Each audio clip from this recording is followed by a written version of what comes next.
Just take a look around you for a second. Everything you see, all that detail and color, it's all being processed by one of the most amazing pieces of tech on the entire planet, your eye. But have you ever wondered how nature actually builds one? Well, today, we're cracking open the biological blueprint to find out. I mean, think about it. The very fact that you're watching this right now is powered by this incredible system. So how do we get from just, well, simple waves of light hitting your face to the rich, detailed picture you're actually seeing in your mind? Let's break that whole process down. All right, first things first. If you want to understand how an eye is built, you have to look at the parts list, right? We're going to break it down into its most basic components, kind of like an engineer studying a really complex blueprint. So at its absolute core, the eye is basically a transducer, a converter. It pulls off this little piece of biological magic. It takes physical particles of light, we call them photons, and it transforms their energy into electrical signals. Why? Because that's the only language our entire nervous system actually understands. And what's really wild is how simple the raw materials are. I mean, the eye isn't built from some rare exotic element. Nope, it's made of the same basic stuff as the rest of our bodies. Proteins, lipids, a whole lot of water, and of course some very specialized cells. The real genius here isn't in the ingredients, it's all in the recipe, the way it's all put together.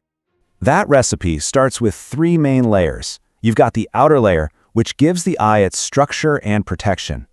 Then there's the middle layer, which handles all the cool stuff like focusing and controlling how much light gets in.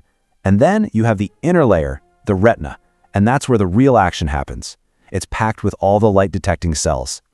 But inside that three-layered structure, there's one part that is just a true marvel of biological engineering. So let's zoom in a bit and talk about the lens, the key to bringing the whole world into sharp, clear focus.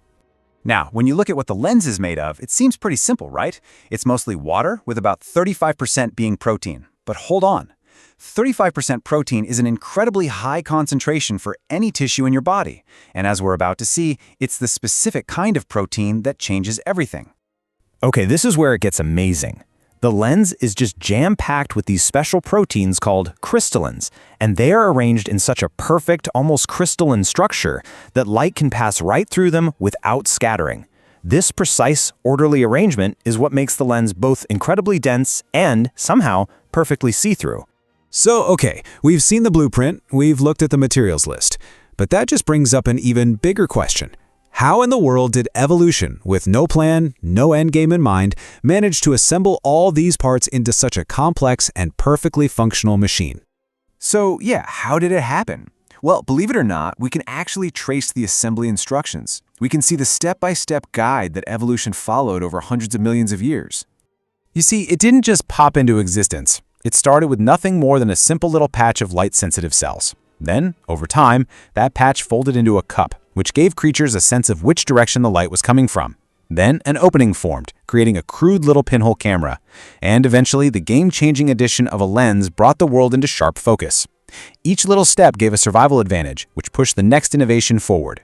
And get this, scientists found a single master gene, it's called PAX6, that basically acts as the main on-off switch for building an eye. And it's the same fundamental gene in a fruit fly, a fish, and you. This is just mind-blowing evidence that all eyes, no matter how different they look, share a common evolutionary ancestor. Finding these toolkit genes totally changed how we think about evolution, showing us that nature just reuses the same powerful instructions over and over again. So when you take a step back and look at the whole journey, it's just immense. We went from a simple sensor that couldn't even form an image, it could just tell light from dark, to a high-resolution biological camera capable of these incredible feats, all through tiny, gradual improvements over millions and millions of years. Okay, so the hardware is built, we have a high-performance camera, but the camera itself is totally useless without the software needed to process all the data it's collecting. And that software is your brain. Now, this is a really important distinction to make. Your eye doesn't see. Not really. It just gathers raw data, patterns of light, color, and movement. It's your brain that takes this constant stream of electrical signals and somehow turns it into a meaningful picture of reality. And to do this super efficiently, the brain actually uses parallel processing.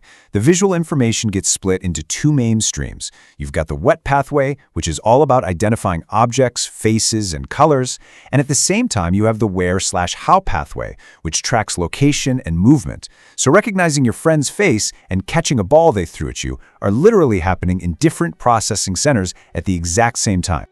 And here is where it gets really, really weird. Your brain isn't just passively receiving a picture like a TV screen, it is actively building one.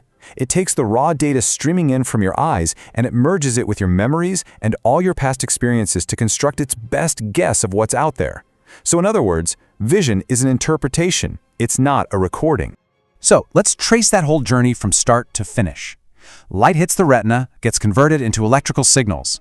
Those signals shoot down the optic nerve to a little relay station called the LGN. That's the lateral geniculate nucleus, which sorts and filters the data. From there, it's on to the visual cortex where basic features are decoded, and finally, all of that gets integrated by higher brain areas to create what we call perception.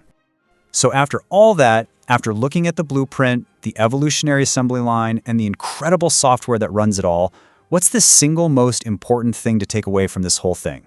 It's this. You don't actually see with your eyes. You see with your brain. Your eyes are the cameras, sure, but your brain is the artist, the director, and the audience, all rolled into one. That rich, vibrant, detailed world you experience every moment, it's a masterpiece constructed entirely inside your head. And that's a thought worth seeing.